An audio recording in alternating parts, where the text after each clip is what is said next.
Kung biglang lumabo ang mga mata mo, ano ang dapat gawin? 1 minuto lamang to, huwag mo munang scroll. Una, huwag ka munang magpanik. O pwede naman kasing common ang nangyayaring panlalabo ng mata kung nagkakaroon ng puwing o nagluluka o nagmumuta. Kasi kahit na anong problema na involved sa cornea, sa lens, sa retina, o yung ugat na nagdadala papunta at pabalik sa utak ng mensahe, pwede pong magbigay ng biglaang panlalabo ng mata. Usually naman po, kung normal lang, kung wala lang, babalik naman agad yung paningin ninyo. Pero kung ito ay nag-progress, na parang nawawalan na kayo ng paningin, magpakita na agad sa isang ophthalmologist dahil baka emergency case yan. Pwede yun dahil sa stroke, nag-detach ang retina, glaucoma, infeksyon at iba pang dahilan. Kaya best na magpakita sa inyong doktor kapag ganyan. Follow nyo rin yung ate kong si Doc Trina for eye-related content. Marami pa kasing problema dyan. Best na makita kayo talaga ng inyong doktor para ma-evaluate kayo ng maayos. At yun, almost 1 minute na to. I hope you're all 1 minute wiser. Pakipusuan kung may natutunan.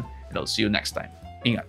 Uy, sa mga tagali pa, kung kinakailangan nyo ng ophthalmologist, nandyan yung ate ko, si Doc Trina. Call the number down below.